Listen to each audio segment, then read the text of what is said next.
ചിലപ്പോ യൂട്യൂബ് തുറക്കുമ്പോ എനിക്ക് നാണക്കേട് തോന്നിയിട്ടുണ്ട്. ഒരു ആങ്കർ ആണെന്ന് തോന്നുന്നു, സിനിമ നടിയോ, ഒരു പിങ്ക് ബ്രായ ഇട്ടുകൊണ്ട് ഇങ്ങനെ ഇങ്ങനെ ടക്ക ടക്ക ടക്ക നടക്കുന്നത്. ഞാൻ എന്നിട്ട് എന്റെ മോളെ കാണിച്ചു കൊടുത്തു. ഒരുത്തൻ വന്ന് വീഡിയോ എടുക്കുന്നു, അതിന്റെ പുറകിൽ വേറെ മെയിൻ ക്യാമറാമാൻ ഉണ്ട്. അവൻ അവളുടെ ബ്രസ്റ്റിന്റെ ഭാഗം മാത്രം ഫോക്കസ് ചെയ്ത് വീഡിയോ, ഞാൻ കാണുന്ന ആ വീഡിയോ യൂട്യൂബിൽ കാണാം.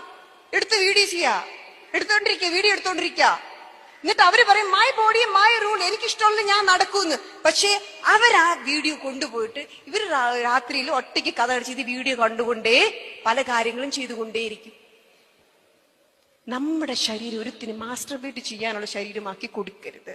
നിങ്ങൾ അയച്ചു കൊടുക്കുന്ന ഒരു ഫോട്ടോ, നിങ്ങൾ അയച്ചു കൊടുക്കുന്ന എന്തെങ്കിലും, നിങ്ങളുടെ ടച്ച്, നിങ്ങളുടെ സ്പർശനം ഒരിക്കലില്ല. ഒരു പെണ്ണിന്റെ സൗന്ദര്യം എന്ന് പറഞ്ഞാൽ അവളുടെ കറുപ്പോ വെളുപ്പോ അഴകോ ഒന്നുമല്ല, അവൾ വേറെ ഒന്നുമല്ല. അവളുടെ മുടി നീണ്ടത്, മൂക്ക് ഇതായത്, പല്ല് എന്താ പറയാ മുല്ലപ്പൂ പോലുള്ളതോ അല്ല. ഒരു പെണ്ണിന്റെ സൗന്ദര്യം എന്ന് പറഞ്ഞാൽ ബോൾഡായിട്ട് ഇങ്ങനെ നിൽക്കാൻ പറ്റണം, കൺവിൻസ് ചെയ്ത് സംസാരിക്കാൻ പറ്റണം, പവർ ഉണ്ടാവണം, വാക്കുകളിൽ പവർ ഉണ്ടാവണം. അതാണ് ഒരു പെണ്ണിന്റെ സൗന്ദര്യം.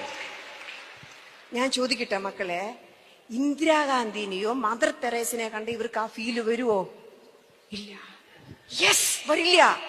അവർക്ക് എന്താ വരുന്നേ? റെസ്പെക്ട്, ആദരവ്. ഇല്ലേ? ആണോ ഇല്ലയോ? അഡ്മയർ ചെയ്യും. Iron lady.